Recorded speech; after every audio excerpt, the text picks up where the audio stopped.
Hello, this is the story of IBIS, and the reason I chose this story was because Olivia and I love animals so much, and this is a true story. It really happened. So it's called IBIS, A True Whale Story, and the author is John Himmelman.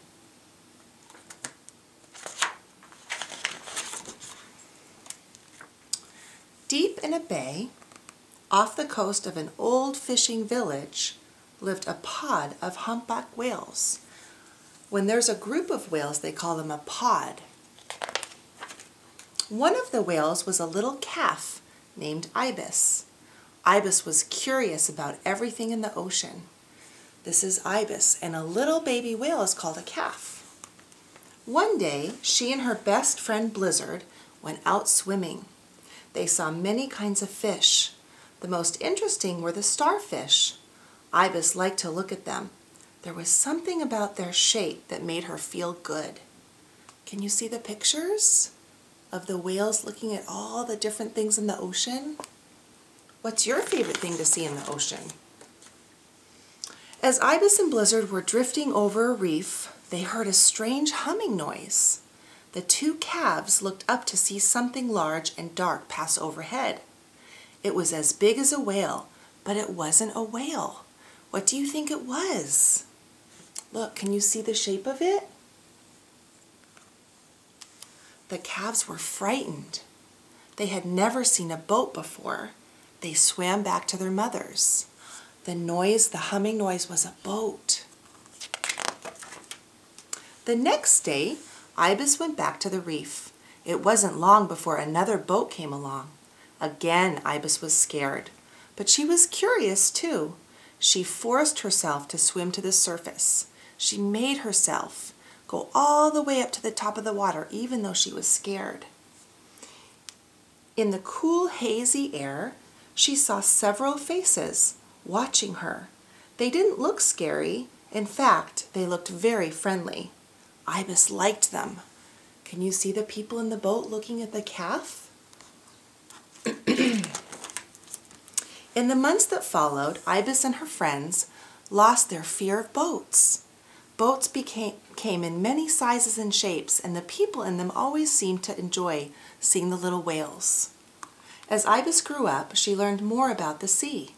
She knew what kinds of sharks to avoid, what food was the tastiest, and best of all, where to find the most dazzling starfish. IBIS never got tired of looking at starfish. People and their boats became a part of her life. Whenever a boat passed overhead, she swam to the top to say hello. One evening, IBIS and Blizzard saw a school of fish swimming around the bottom of a ship. Maybe there was something good up there to eat, so they went to find out. What do you think is going to happen next? Let's find out. Oh no, something bad, something terrible happened. Suddenly, IBIS was caught in a fishing net. She fought to get free, but the more she struggled and wiggled, the more tangled up she became. Can you see her in the net?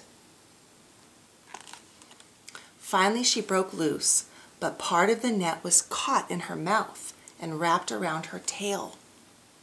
Look, poor IBIS. Blizzard, remember Blizzard is IBIS's friend? Blizzard swam off to find help. IBIS was confused and hurt. She wanted to get away far from people and their boats and nets. Slowly and painfully, she made her way toward the deep, deep ocean. Look, she's swimming away. I hope someone comes to help her. Many weeks passed, and IBIS grew very ill. She got very sick. The net in her mouth made it hard for her to eat, and every time she went to the surface for air, the surface is the very top of the water, the net cut into her tail. But if she didn't get air every half an hour, she would die. Winter was coming, and it was time for the whales to move to warmer waters. But IBIS felt too weak to make the long journey. Instead, she turned back toward the coast. The coast is where the beach meets the ocean. It was so hard for her to swim. She could barely keep moving. Ibis was about to give up, and then she saw a familiar shape. What do you think the shape was? It was Blizzard, her friend. He came back to help her. Blizzard saw that Ibis needed help. Gently, Blizzard pushed her to the surface so she could breathe. Suddenly, the water was filled with the sounds of boat engines. The whales saw two small rafts and a boat circling them. See, a raft is a little inflatable boat. Blizzard and Ibis tried to get away fast, but Ibis wasn't quick enough. The boats rushed toward her before she could dive. The people in the boats began to attach large floats to the pieces of net that were hurting Ibis. Blizzard stayed nearby, circling the boats nervously. What do you think the boats are trying to do? I think they're trying to help Ibis.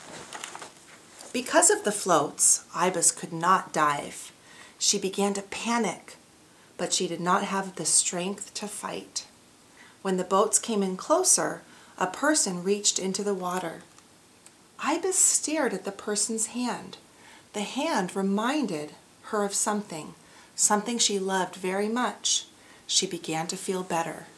Do you see the person's hand? What do you think it reminded Ibis of?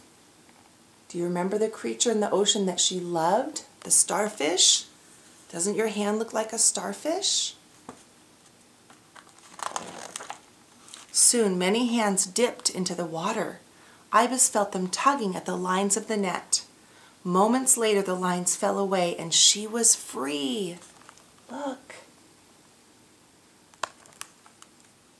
Ibis blew a big spout from her blowhole, as if to say, "Thank you, thank you." Then she dived deep into the water. For the first time in many weeks, she felt no pain at all. She felt wonderful.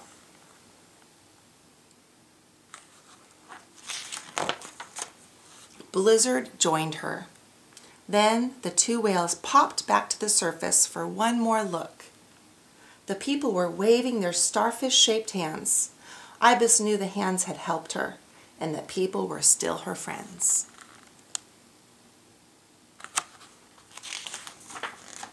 Soon, Blizzard and Ibis were leaping and diving with all the other whales, far away in the warm waters where they would spend the winter together. And that is the story of Ibis, and it's a true story. What was your favorite part? I think my favorite part was when Blizzard pushed Ibis to the surface so she could breathe. And he was a very good friend. He took care of his friend. So I hope you liked the story of Ibis. Good night.